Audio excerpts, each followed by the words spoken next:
से पहचान, दूसरी से सम्मान, तीसरी से खुले द्वार, बने विश्व में स्थान।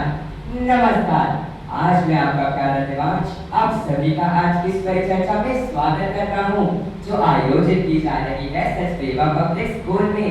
हमारा आज का विषय है भाषा संगम, भारतीय संस्कृति का मूल्यांकन या आधुनिक वैश्विक शिक्षा की अनदेखी।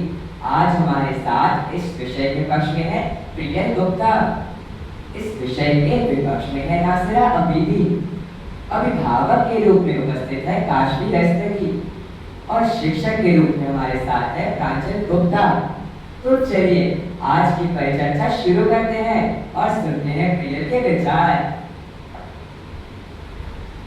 मेरा मानना है कि सीबीएसई का भाषा संगम एक बहुत अच्छी पहल है। जब बच्चे दूसरी भारतीय भाषाएं और संस्कृति को समझते हैं तो उनमें एकता, सम्मान और राष्ट्रीय भावना बढ़ती है। भाषा संगम बच्चों को अपनी जड़ों से जोड़ता है और उन्हें एक बेहतर भारतीय नागरिक बनाता है। और यही नहीं, भाषा तो वह साहित्य का आधार है जो नवसृजन को प्रेरित करता है। कहते हैं ना, जहाँ न पहुँचे रवि वहाँ पहुँचे कवि।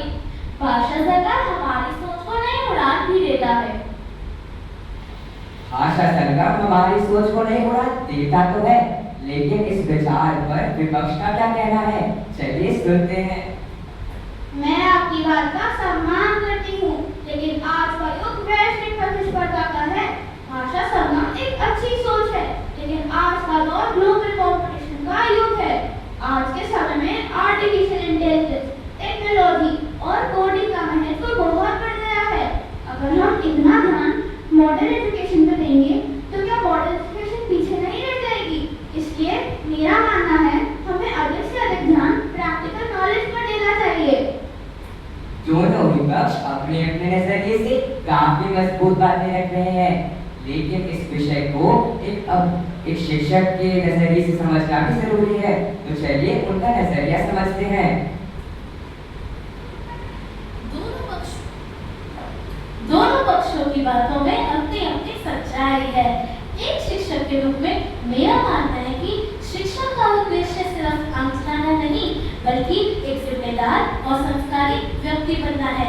हमें किसी एक को चुनने की जरूरत नहीं है, हमें दोनों का संतुलन बनाना चाहिए, ताकि हमारे विद्यार्थी आगे चल के सफल भी हों और अपनी पहचान भी बनाए रखें। शिक्षक जी ने बिल्कुल सही कहा। तो चलिए वापस सुनते हैं कि पक्षवक्ता और विपक्षवक्ता का क्या कहना है। मैं आपसे सहमत हूँ कि टेक्नोलॉजी और मॉडर्न एजुकेशन जरूरी है, लेकिन अगर हम अपनी भाषा और संस्कृति को ही भूल जाए तो हमारी पहचान कमजोर पड़ जाएगी। विद्यालय केवल नौकरी पाने का माध्यम नहीं होते, बल्कि संस्कार और संस्कृति भी सिखाते हैं। इसलिए भारतीय भाषाएं और संस्कृति दोनों को ही महत्व देना जरूरी है। लेकिन ये नियम बच्चों पर बोझ बढ़ाता है। वैसे ही 9वीं कक्षा में आकर बच्चों पर बहुत बोझ पड़ जाता है और उनको सब्जेक्ट्स को समझने में भी दिक्कत होती है और अलग-अलग भाषाओं के शिक्षक भी उपलब्ध नहीं हो पाते हैं। बहुत अच्छी चर्चा चल रही है, लेकिन एक अभिभावक की राय जानना भी जरूरी है। तो चलिए अभिभावक जी से उनके विचार सुनते हैं। लेकिन क्या भाषा संगम के नाम पर बच्चों पर दबाव डालना उचित है? हर दिन कोई नई ट्यूशन लगानी पड़ जाती है मुझे। अभी मैंने साइंस की लगवाई थी, फिर अंग्रेजी की लगाई थी, अब गणित की लगवाएगी। अभी कौशल बोध क्या है भाई, हर दिन कोई नई ट्यूशन लगाती हूँ। मेरा बच्चा दिन भर बुक्स में पड़ा रहता है, मैं उसको देख के चिंता करती हूँ। मेरी मानसिक स्थिति भी खराब हो रही है। मेरा बच्चा एक भाषा पढ़कर भी सफल हो सकता है, उसे दूसरी भाषाओं की कोई आवश्यकता नहीं है। अभिभावक जी ने तो बिल्कुल सही कहा। अब इस पे आपका क्या कहना है? अभिभावक जी अब शांत हो जाइए। हम तो बच्चों को पूरे समय पढ़ने के लिए नहीं कहते। अगर बच्चे समय तालिका बनाए तो वे अपना सारा काम सही समय पर कर पाएंगे।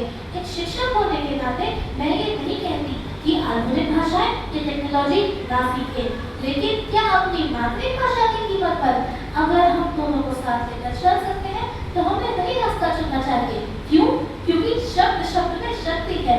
भाषा है ज्ञान, त्रिवेणी से बढ़ती रहेगी है हमारी शान। मैं आपकी बात को समझती हूँ अध्यापिका जी। मैं बस इतना चाहती हूँ कि मेरा बच्चा पढ़ाई में भी सफल हो जाए और अपनी भारतीय संस्कृतियों को भी कभी ना भूले। इसीलिए मैं चाहती हूँ कि स्कूल बच्चों को मॉडर्न एजुकेशन, टेक्नोलॉजी और भारतीय मूल्यों की भी शिक्षा दे। इसके हमें एक को चुनने की जरूरत नहीं है। हम दोनों का संतुलन बना के रखेंगे तो हमारे देश के बच्चे सफल भी होंगे और जिम्मेदार भी बनेंगे। बहुत अच्छी बात है कि अभिभावक जी मेरी राय समझ गए। आखिरकार बच्चों के इस छोटे से जीवन के अंदर परीक्षाएं, शिक्षा, टेक्नोलॉजी, संस्कृति सभी कुछ बहुत मूल्यवान है। चलिए हम आज की परिचर्चा को अंत करते हैं। तो आपने आज से क्या सीखा? आपको क्या लगता है आज से क्या स्पष्ट हुआ? तो मेरे अनुसार आज से यह स्पष्ट होता है कि आधुनिक फैशन शिक्षा और भारतीय संस्कृति अपनी अपनी जगह महत्वपूर्ण है। हमें हमारी संस्कृति और मूल्यों को संरक्षित करते हुए नए युग की टेक्नोलॉजी को भी अपनाना चाहिए। इसी तरीके से भारत के विद्यार्थी सफल और जिम्मेदार नागरिक बन पाएंगे। तो इसी से हमारी आज की परिचर्चा समाप्त होती है।